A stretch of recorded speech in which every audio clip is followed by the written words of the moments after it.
여러분 천국에 들어가기를 원하십니까? 예, 예. 천국에 들어가기를 원하면은 예배 자리 가운데로 나와야 됩니다. 예. 하나님 나라에 들어가기를 원한다면 하나님께 예배하는 자리 가운데 나와야 됩니다. 왜냐하면 이 요한계시록을 통해서 보여주고 있는 것은 한 천국의 모습이 어떤 것이냐, 어떤 것이 천국이냐, 바로 성도들이 어린 양 대신 예수님께 경배하고 찬양하는 것이 바로 하나님 나라라는 것을 보여주고 있기 때문이죠. 예. 그래서 우리가 예수를 믿을 때에 그래서 주일에 주님 앞에 예배하는 것에서부터 이제 모든 것이 다 시작하죠. 또 모든 것이 거기에서 시작할 뿐만 아니라 그것이 또한 요한계시록에서 보여주고 있는 것처럼 사도 요한이 본 비전처럼 그것이 우리의 인생의 마지막 목적입니다. 그래서 예수님께서 이 땅에 공생의 사역을 시작하시면서 복음을 전하셨는데 하나님 나라의 복음을 전하시면서 회개하라, 하나님 나라가 가까이 왔다 말씀하셨어요.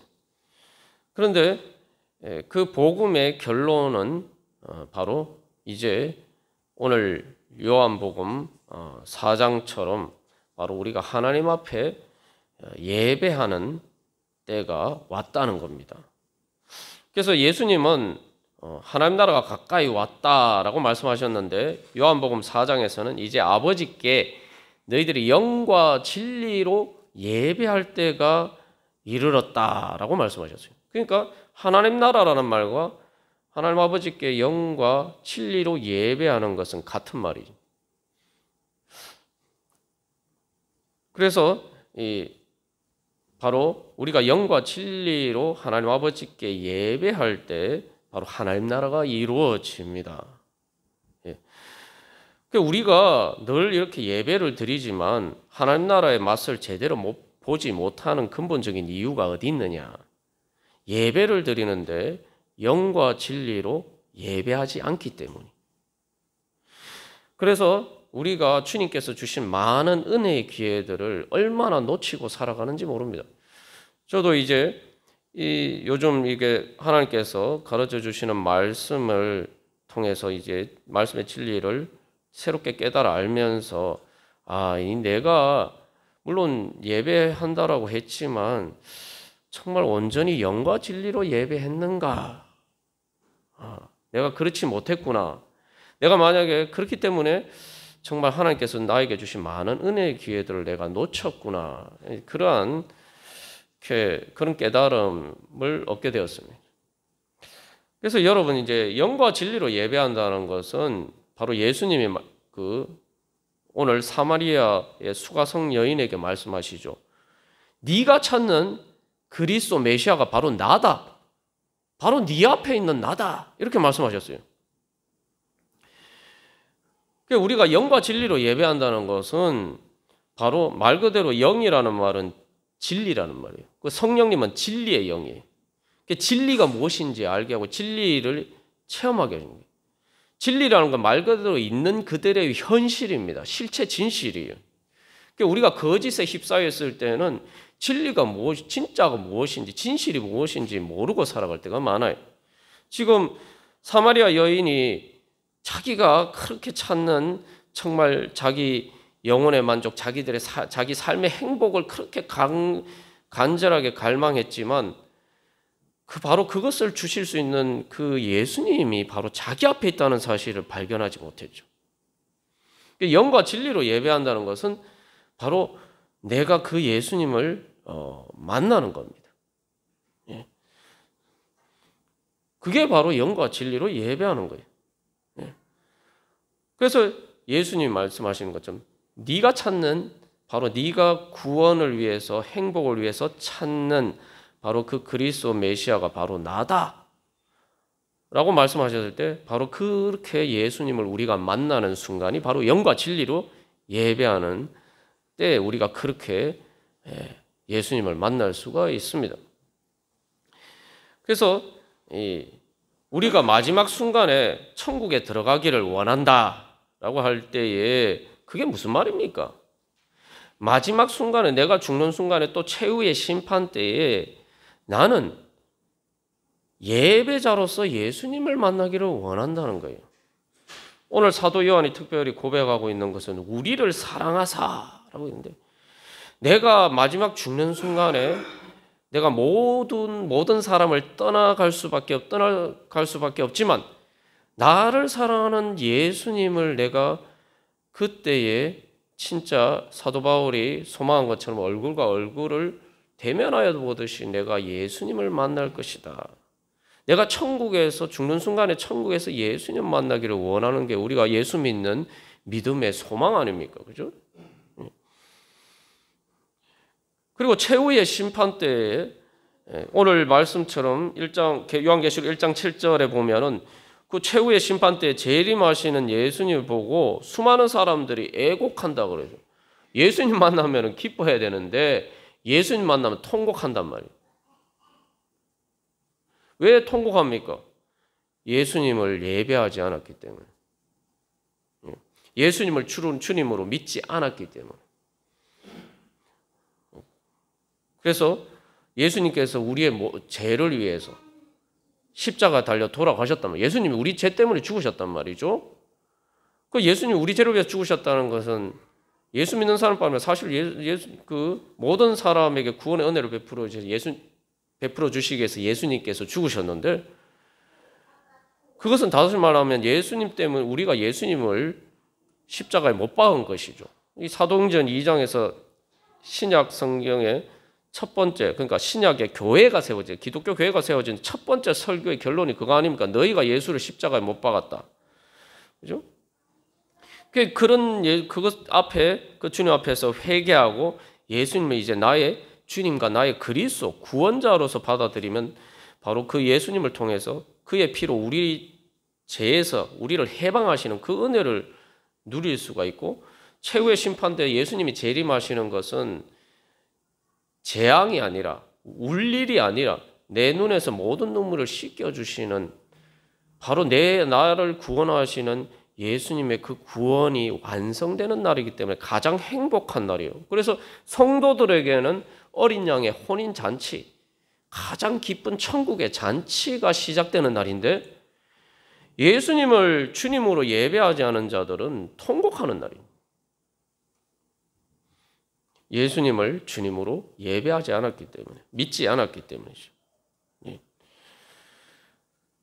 그래서 이 요한계시록이 보여주는 것은 바로 이 예수님을 주 하나님으로 예배할 때에 하나님 나라가 임재한다는 것을 보여주고 있죠. 그래서 오늘 사도 요한도 바로 그가 밤모섬에 있었지만 주일에 주님 앞에 예배할 때에 성령에 감동되어서 하나님 예수님을 만나고 그리고 그 전능하신 주 하나님 예수님을 만나고 재림하실 예수님을 바로 지금 만난 거예요.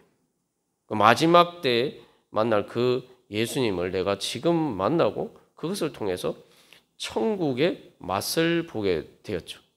여러분 이 어떻게 보면은 예수님이 이미 다 말씀하시고 우리가 예수 믿으면 처음에 주일 예배 드리는 것부터 우리의 신앙생활을 시작하는 데서 이미 다 사실은 분명한 것인데 우리가 잊고 잊어버리고 살 때가 많았다 이 말이죠.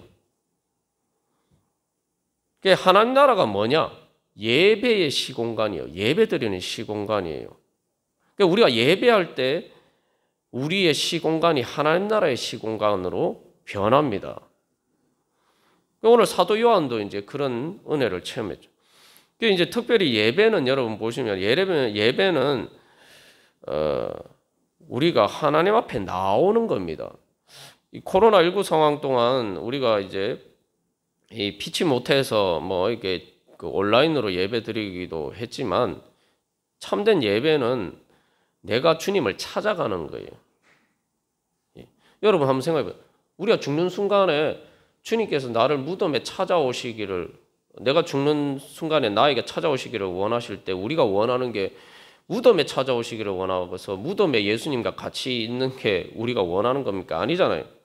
예수님이 찾아오시는데 예수님 내 손을 붙잡고 나를 예수님이 계신 하나님 아버지가 계신 그 천국으로 나를 이끌어 인도해 주시기를 원하잖아요.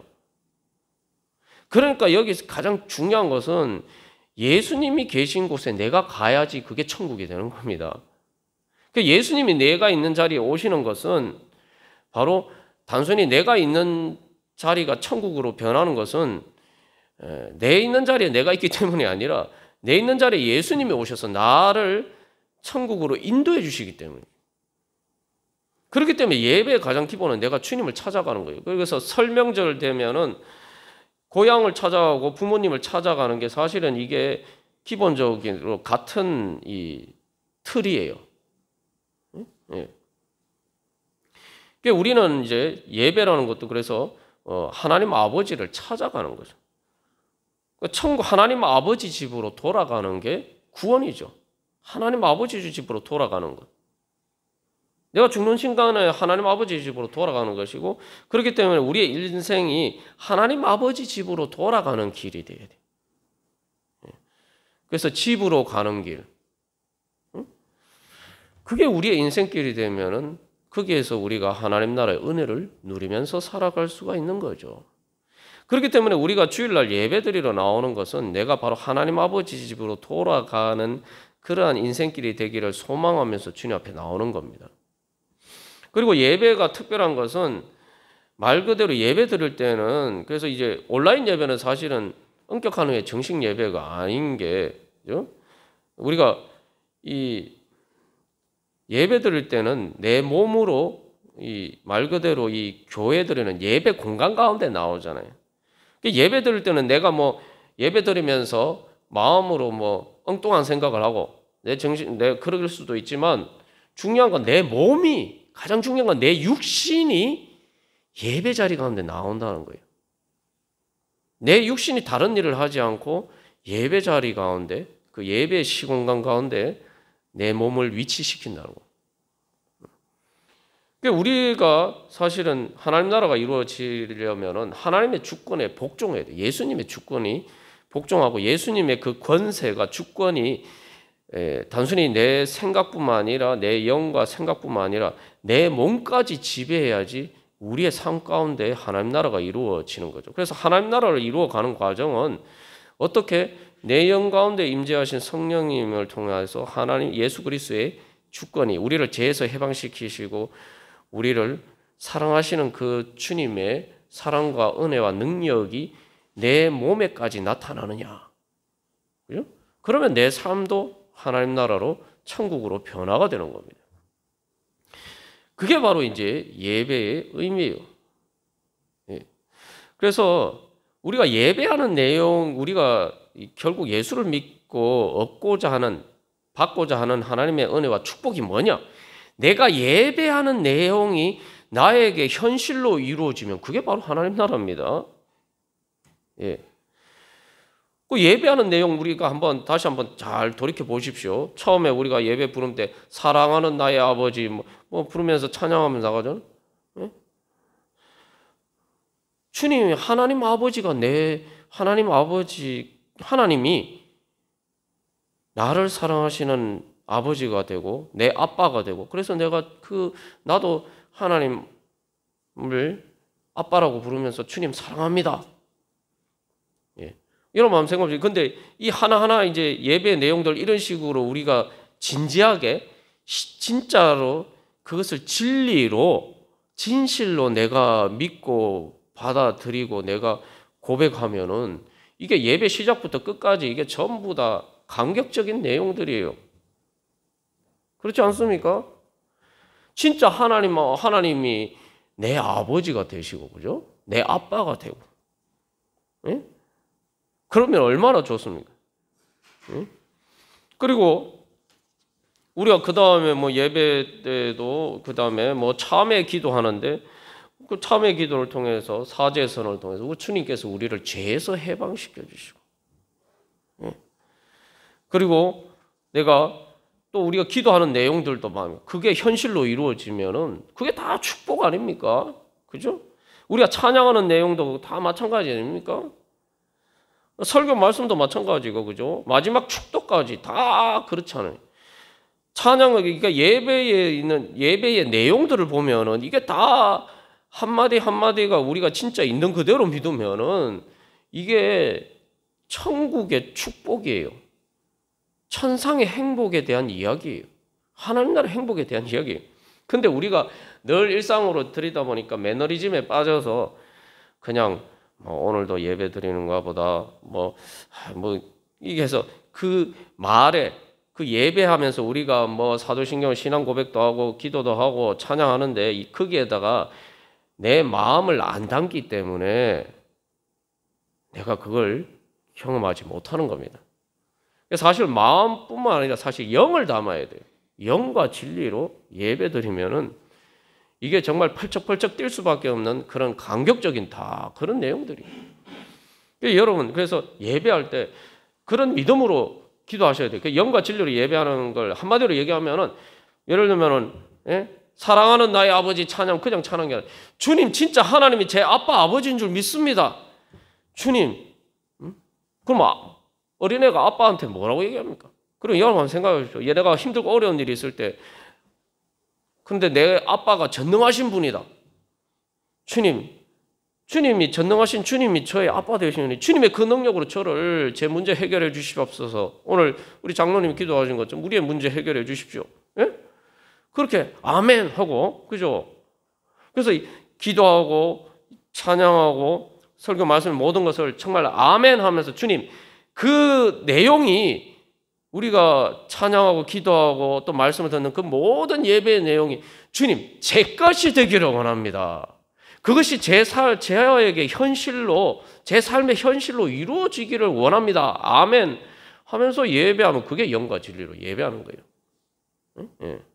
그래서 말 그대로 지난번에 말씀드린 영끌이라는 그 표현을 요즘 씁니다만, 말 그대로 영끌해서 예배를 드려야 돼요. 그게, 예. 그래서 그 예배의 내용이 진짜 진리라고 믿고, 근데 그 진리가 뭐냐? 내가 참여하는 진리가 돼야 돼. 내가 참여하는 진리. 그래서 사도 요한이 오늘 동참하는 자라 그러죠. 동참하는 자. 하나님 나라에 동참하는 자. 이 예배 내용의 진리에 내가 참여하기를 원합니다. 이 예배의 진리가 내 것이 되기를 원합니다. 내 삶의 현실이 되기를 원합니다. 그렇게 간절한 마음으로 말 그대로 영끌해서 이 진리를 믿고 예배를 드려요.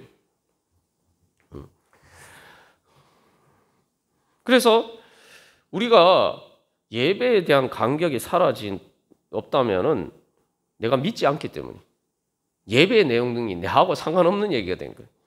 월드컵 16강 진출하고 막 이렇게 많은 사람들이 환호하지만, 아이고 축구 월드컵 16강 진출한 게 나하고 무슨 상관이 있냐, 이렇게 생각하고 별로 관심 없이 그렇게 하면은 그 나하고 아무 상관없는 일이죠. 수많은 사람들이 환호하면서 막 열광할 때 열광하지만 나하고는 별 상관없는 일이에요. 우리가 그런 식으로 예배 드리면은 말 그대로 하나님이 정말 우리의 우리의 몸에까지 하나님이 은혜를 주시기를 원하시는 그 은혜를 다 놓치고 간다고. 그래서 몸으로 예배 시간에 나오는 것은 그런 의미가 있어요. 그래서 마지막에 우리의 구원의 완성은 우리의 몸이 부활하신 예수님의 몸처럼 부활하는 거죠. 그러면 이제 우리의 구원이 완성이 되는 거예요. 그래서 정말 우리가 정말 영과 진리로 예배하고 있느냐. 내가 하나님 나라를 맛보지 못하는 이유는 내가 영과 진리로 예배하지 않고, 내가 예배하면서도 그 예배의 진리를 하나님께서 나에게 주시고 또 현실로 이루어질 수 있는 진리라고 믿지 않기 때문입니다. 그런데 사도 요한은 이것을 자기에게 주어지는 진리로 믿었죠. 그래서 이 첫 번째 그 1장 5절에서 고백하는 내용이 뭡니까? 우리를 사랑하사. 아니, 밤모섬에 기양가 있잖아요. 기양가서 홀로 얼마나 외롭고 인간적으로 생각하면 얼마나 힘들겠습니까? 이제 나이도 들었어요. 예? 그런데 하나님이 나를 사랑하신다. 전능하신 그 주님이, 그것도 사람이 나를 사랑해도 좋은데 전능하신 주 하나님이 나를 사랑하신다.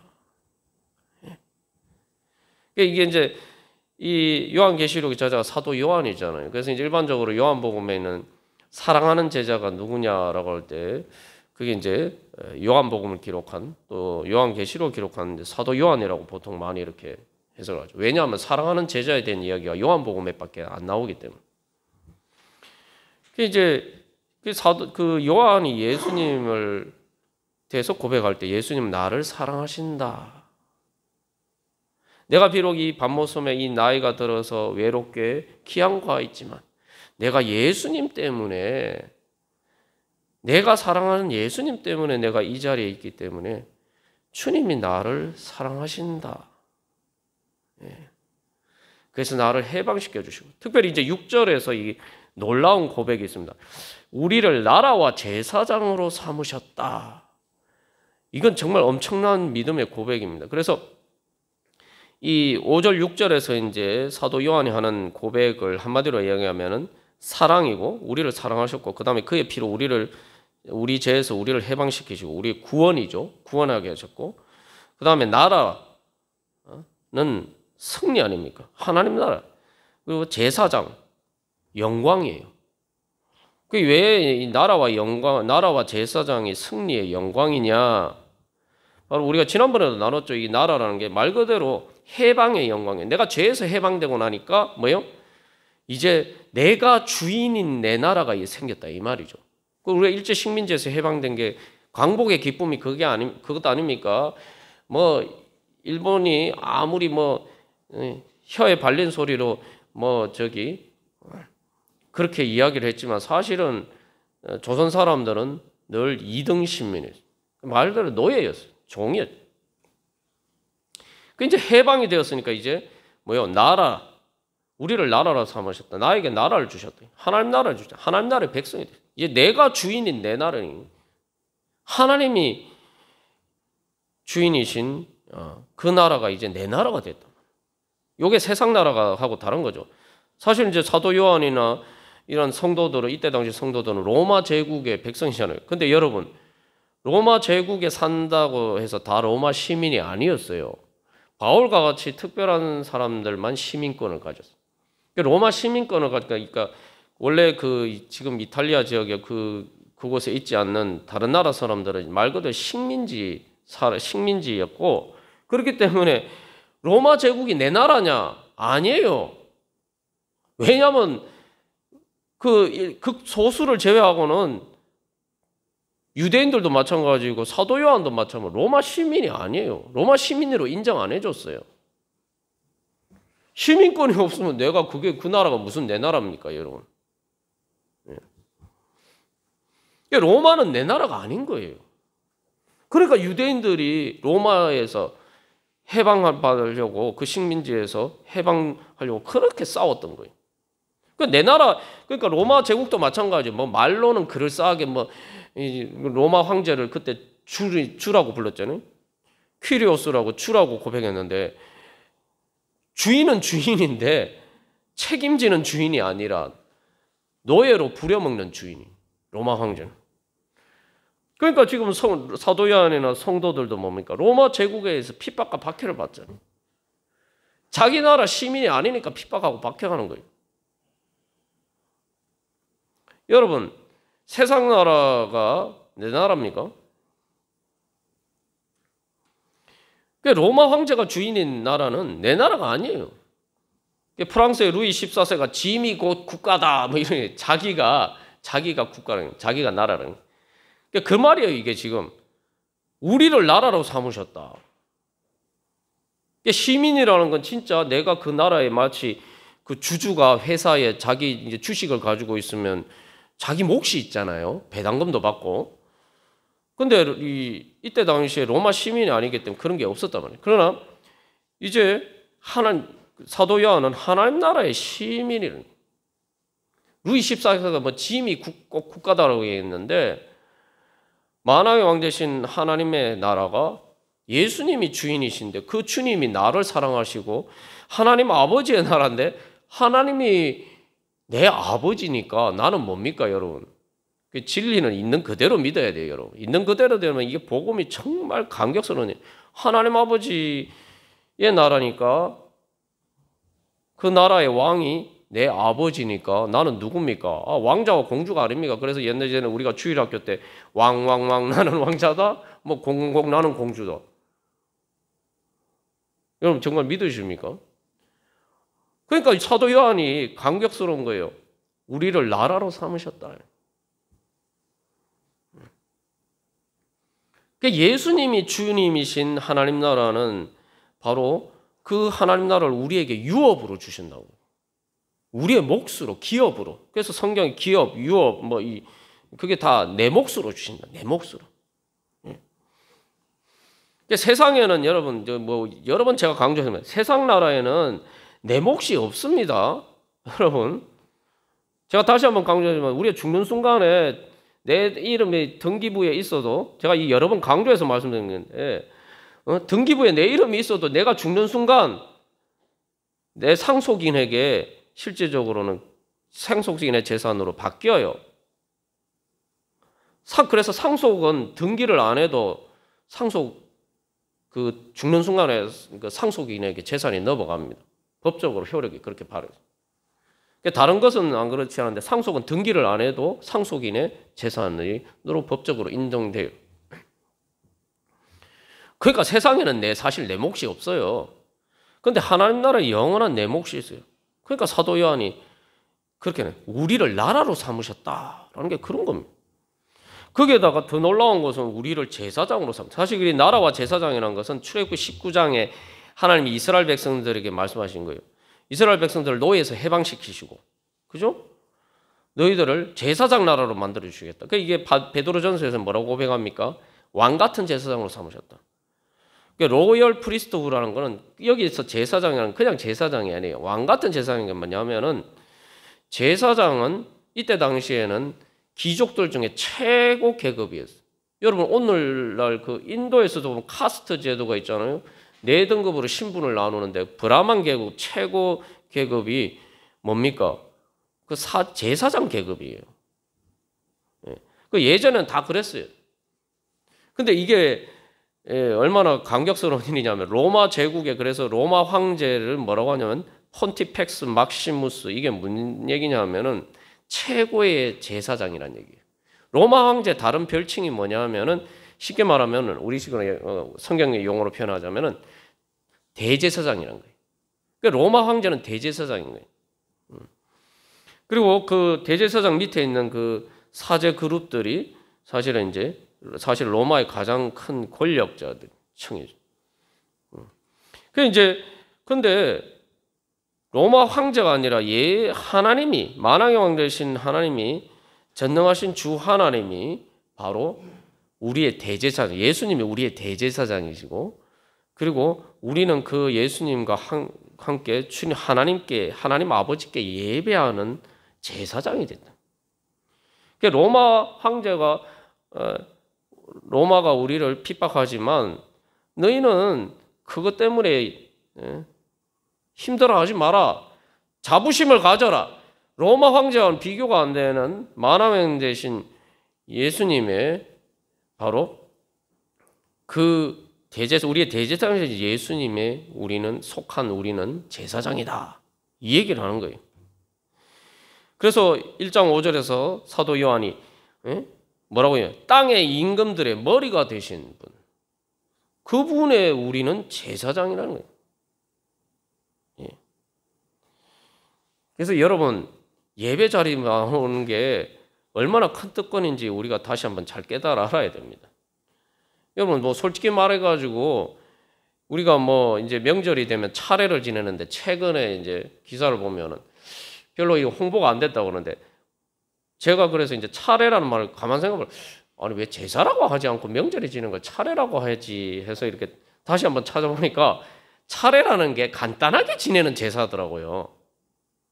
원래 이제 기일에 지내는 제사가 이제 진짜 제사고 명절에는 그냥 간단하게 지내는 거예요. 그래서 주작 아래 조선의 선비들이 양반들이 그렇게 떠받들던 주작 아래에 의하면은 그냥 간단하게 한 3가지만 놓고 제사를 드리는 게 차례예요. 그리고 제기원의 명절 때 다 새벽에 드리는 걸 알았는데 차례는 낮에 드리는 거라네요.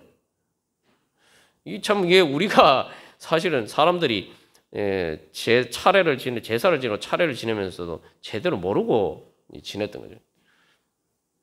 그래서 뭐 그러니 아니 명절에 차례는 그렇게 간단하게 지내는 게 원래 조선 성리학의 그러한 예법이었으면 아니 진작에 가르쳐주지 왜 명절 때마다 그렇게 제사상 차리느라고 힘들게 고생시켰냐 막 이런 이제 얘기까지 나오고 하는데 제가 드리고 싶은 말씀은 뭐냐면은 근데 이제 왜 사람들이 그렇게 이제 뭐 오늘날 우리는 사실 잘 이해를 못 합니다만 예전에 그렇게 제사 지내는 게 왜 중요했을까 한번 생각해 보면은 제사는 여러분 누가 지냅니까? 양반만 드리는 거예요. 그러니까 이제 신분천이 반상의 구별이 철폐가 되고 나니까 나도 이제 양반과 같은 이제 사람이다. 그런 걸 약간 이제 조금 이렇게 그런 거에서 그래서 말 그대로 동참하고자 오늘 사도 요한이 동참한다 그러는데 말 그대로 나도 양반처럼 그렇게 양반의 자리에 양반이 지내는 제사에 그 차례에 나도 동참하고 싶다. 그러다 보니까 제사가 이제 중요시 여기게 되고 된 거죠. 그런 이제 맥락들도 우리가 한번 생각해 볼 필요가 있습니다. 실제로 보면은 이게 제사를 아무나 막 지내는 게 아니죠. 그래서 뭐 명절 때 원래 제사에 여자들이 같이 이렇게 절하면서 제사 못 지낸다. 이게 뭡니까? 그 남녀 차별이죠. 예. 이게 제사 지내는 건 예전에 이제 일종의 특권처럼 여겨졌어요. 근데 심지어 조선시대 때 왕도 제사를 마음대로 못 지냈어요. 그게 무슨 얘기냐? 이제 유교중에 제일 하늘에 제사 지내는 게 가장 큰 제사인데 조선시대 왕은 하늘에 제사를 못 지냈습니다. 왜냐? 하늘에 제사 지내는 건 중국의 황제만 제사 지냅니다. 그래서 중국의 황제를 다른 표현으로 뭐라고 얘기합니까? 천자라고 얘기하죠. 하늘의 아들. 천자만 하늘에 제사를 지낼 수가 있는 거예요. 중국에서도 제후국 왕이라고 하는 사람들은 하늘에 제사를 못 지내요. 그러니까 이제 조선이 마지막에 이제 구한말에 이 대한 제국이 되면서 고종이 황제로 선포하고 나라를 이제 대한 제국으로 바꾸면서 그 원구단 또는 황구단이라 하는 걸 만들어 이제 하늘에 제사를 지내는 제단을 만들었죠. 이제 우리가 여기서 이 사도 요한이 우리를 나라와 특히 이제 제사장으로 삼으셨다. 마지막에 제사장으로 삼으셨다. 이게 가장 큰 영광인 거예요. 이게 이제 그런 문맥에서 비춰보면은 이게 왜 가장 큰 영광인가 알 수가 있죠. 여러분, 우리는 그래서 심지어 우리가 주일 예배를 드리면서 어떻게 고백하면서 예배를 드립니까? 하나님이 내 아버지다. 뭐 보통 중국에서 뭐 천자라고 하는데 나는 하나님의 자녀다. 예수를 믿고 하나님의 자녀가 됐습니다.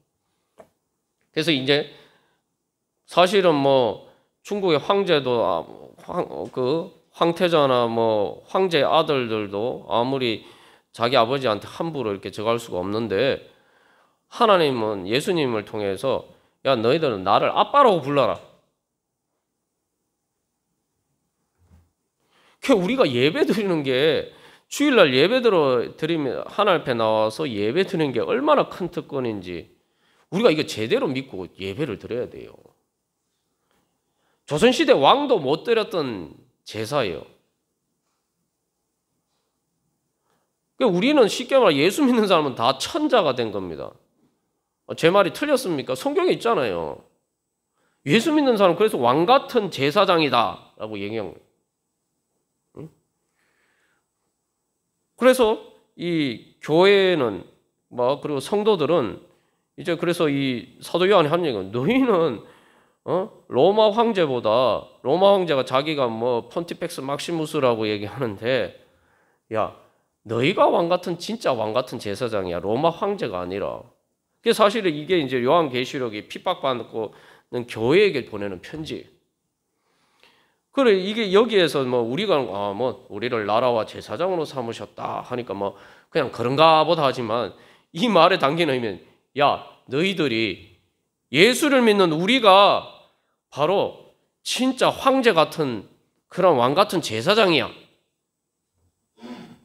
그 얘기를 하는 거예요. 그러니까 그 다음에 뭐라고 얘기합니까? 1장 그에게 영광과 능력이 세세토록 있기를 원하노라.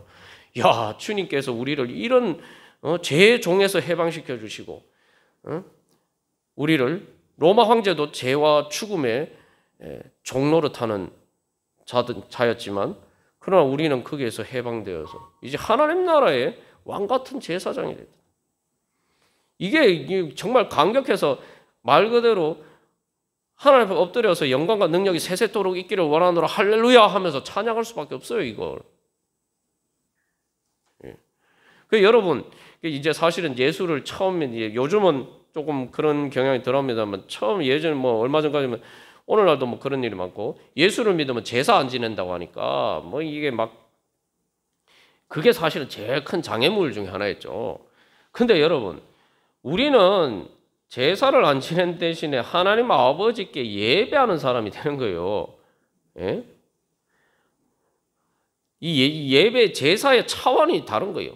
죽은 자를 예배하는 죽은 자에게 제사 지내는 게 아니라 살아계신 전능하신 주 하나님께 예배드리는 예?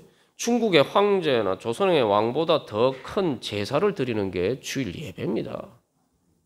예?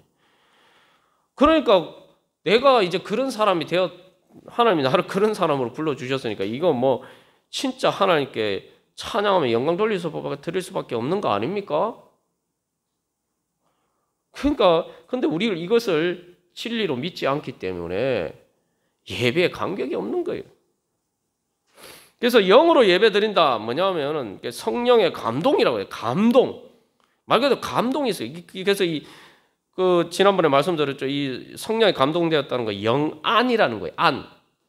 이 성령 안이라는 것은 예배의 시공간 아니에요. 내가 예배 드릴 때 성령 안에 들어가는 거예요. 그것은 바로 뭐냐면은 예배를 통해서 우리는 하나님 나라를 현실로 맛보고 그 분위기를 이제 경험하는 겁니다. 월드컵에서 예전에 이제 월드컵 4강까지 올라갈 때가 있었죠. 그죠? 사실은 월드컵 4강은 정말 감동이었죠. 아무도 그렇게 될 줄 몰랐던 그런 감격의 순간인데 그래서 이 월드컵 4강 때 왜 사람들이 전부 다 광화문에 가가지고 응원을 했습니까?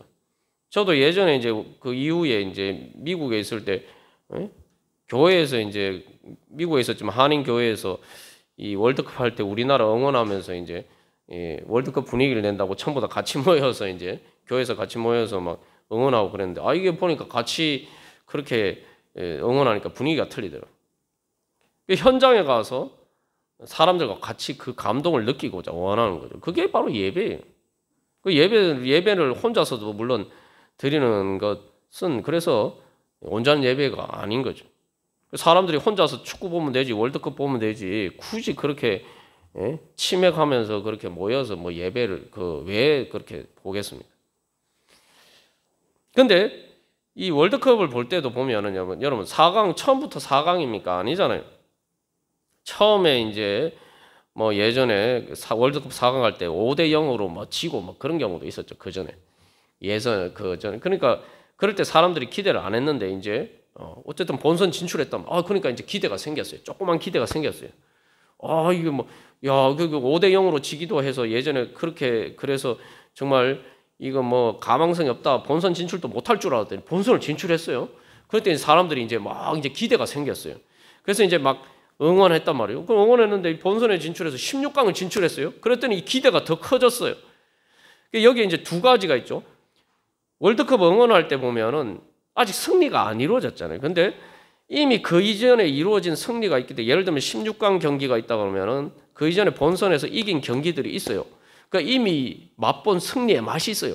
그러니까 그 승리의 맛을 보니까 그 다음에 또 다시 이길 것을 기대하는 더 큰 승리의 맛을 보기를 소망하는 게 기대가 있죠. 그러면서 사실은 이제 응원을 하는 거죠. 그래서 16강에서 그렇게 응원하다 그다음 8강 올라가요. 그럼 8강에 올라가서 점점점 이 기대 승리의 맛, 더 큰 맛을 봤단 말이죠. 그러니까 더 큰 승리의 맛을 소망하면서 사람들이 열광하면서 응원을. 그러면서 이제 4강까지 올라간 거죠. 그게 바로 주일 예배입니다. 그러니까 우리가 예배 때 나와서 내가 바로 주님께서 나를 죄에서 해방시켜 주신 그 은혜를 맛보고 경험하면서, 그리고 그렇기 때문에 내가 이제 그것을 또 더 큰 승리를 소망하면서 또 예배 드리는 거예요. 그렇게 한 주일 한 주일 그렇게 우리가 예배 드리면서 내가 하나님 나라의 승리의 맛을, 더 큰 승리의 맛을 보고 마지막 최후의 승리의 바로 맛을 보기를 소망하면서 드리는 게 예배입니다. 그게 바로 그러한 내가 이미 경험한 승리의 맛에 대한 기대와 그것에 대한 믿음과 그리고 미래의 그 승리에 대한 소망을 기대하면서 예배 드리는 것. 그게 바로 영과 진리로 드리는 예배예요. 그것을 통해서 우리가 실제로 주님의 능력을 경험하게 되고 전능하신 자라라고 얘기하죠. 1장 8절에서. 그래서 그 전능하신 주님의 능력을 우리가 그렇게 내 것으로 경험하면서 그렇게 우리가 하나님 나라를 향해서 자라가고 하나님 나라가 우리 가운데 이루어져 갑니다. 우리가 오늘도 그런 은혜 소망하면서 다 같이 기도드리겠습니다. 한 주간 기도문 우리가 교독하고 기도하겠습니다. 1번 제가 먼저 읽도록 하겠습니다. 하나님 나라의 맛을 보고 참여하게 하소서.